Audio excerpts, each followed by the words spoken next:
बधाइयाँ। कैसे लग रहा है आप लोगों को वेस्टीज के 20 साल कंप्लीट हो गए? तो मैं मेरे बारे में अगर बताना चाहूँ तो मेरी तो जिंदगी ही वेस्टीज है। मेरा तो सोना उठना खाना पीना सब कुछ वेस्टीज है, यानी कि मेरी तो रग रग में वेस्टीज है, मेरे ब्लड में वेस्टीज है। क्या आप लोग भी यही चाहते हैं? यस। फ्रेंड्स, यहाँ पर मैं नतमस्तक उस मैनेजमेंट के सामने, जिनके सामने मैं क्या कहूँ। सर को मैंने बोला था कि सर आप लोग इतने यहाँ पर सारे लोग हैं यहाँ पर ट्रेनिंग देने के लिए, तो मैं आपके सामने क्या बोलूँ, क्योंकि गुरु के सामने एक शिष्य क्या बोल सकता है। लेकिन सर ने कहा कि नहीं सुनीता जी, आपको करना ही है, क्योंकि नए नए लीडर को मौका मिलना चाहिए। इसलिए मैं यहाँ पर अश्विनी सर का बहुत बहुत धन्यवाद करना चाहती हूँ, प्रतिभा मैम का, एंड जिन्होंने भी आप सब ने मुझे ये मौका दिया, इसके लिए आप सभी का धन्यवाद।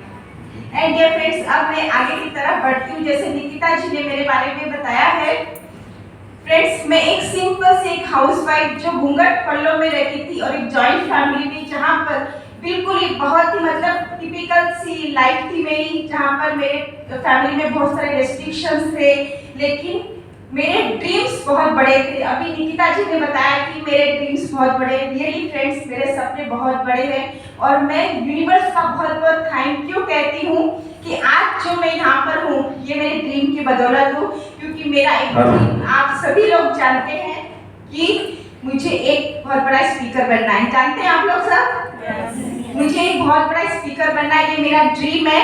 और वही सोच और वही ड्रीम के साथ आज मुझे ये मौका मिला है, क्योंकि जैसा हम सोचते हैं वैसा हम बन जाते हैं। क्या आप लोग इस बात से एग्री है? यस। जैसा हम सोचते हैं वैसा हम डेफिनेटली एक दिन बन जाते हैं। लेकिन मैंने कभी नहीं सोचा था कि आज मैं यहाँ पर इस मुकाम तक पहुँच सकती हूँ, लेकिन मेरे सपने बहुत बड़े थे। मैं बचपन से ही पढ़ने लिखने का मुझे बहुत बड़ा शौक रहा, लेकिन उस वक्त आज से 30 साल पहले इतना मतलब फीमेल्स के लिए एजुकेशन का इतना ज़्यादा इम्पोर्टेंस नहीं था। तो मेरे फैमिली में जिस तरीके से बताया गया था उस प्रकार से मतलब मेरी बहुत जल्दी मैरिज हो गई थी। लेकिन फ्रेंड्स कहते हैं ना कि जब अपने अंदर एक छोटी सी चिंगारी होती है तो वो एक चिंगारी अंदर रहती है, जब मौका आता है तो वो चिंगारी कब आग में परिवर्तित हो जाती है हमें पता भी नहीं चलता है, राइट। तो वही चीज मेरे साथ हुई थी। तो फ्रेंड्स, यहाँ पर मैं आप लोगों से एक क्वेश्चन पूछना चाहती हूँ कि आप लोग सब तैयार हैं? यस। कितने लोग सफल होना चाहते हैं? कितने लोग सफल होना चाहते हैं? आप सभी लोग सफल होना चाहते हैं ऑब्वियसली। आप लोगों ने कितने अजूबे देखे? 7 अजूबे, सबको पता है? वंडर ऑफ द वर्ल्ड पता है सबको 7? क्या 8वां अजूबा क्या है, किसी को पता है? ये जानना चाहोगे आप? यस।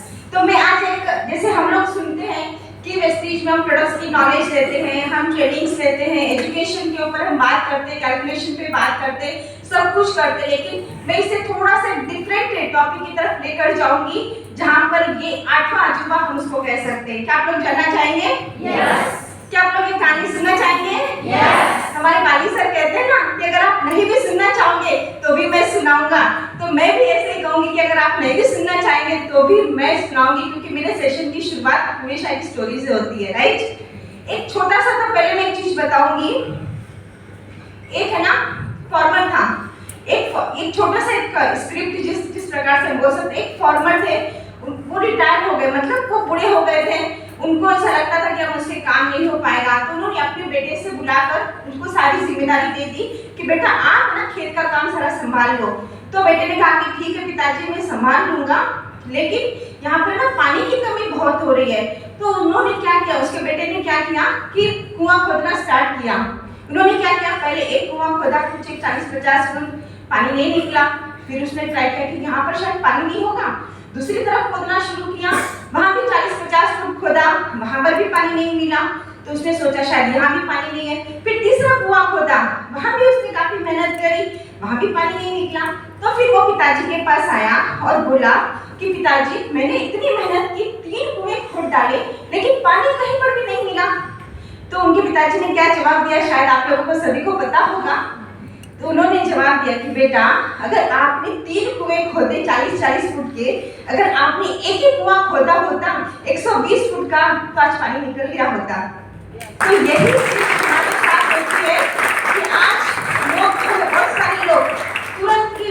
में आकर तुरंत के मतलब उनको इमीडिएट इनकम चाहिए, उसके लिए क्या करते हैं, आज एक कंपनी में, कुछ दिन बाद दूसरी कंपनी में, कुछ दिन बाद तीसरी कंपनी में, यानी कि वो कुएं तो खोदते हैं, मेहनत तो करते हैं, लेकिन मेहनत का रिजल्ट इसीलिए नहीं मिल पाता है।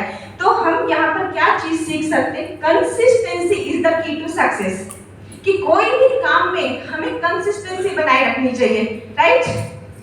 क्योंकि हमारे वेस्टीज ने भी हमें बिजनेस को आगे बढ़ाने के लिए कंसिस्टेंसी दी है, तो हमारे बिजनेस में भी ग्रोथ के लिए हमें कंसिस्टेंसी बहुत जरूरी है।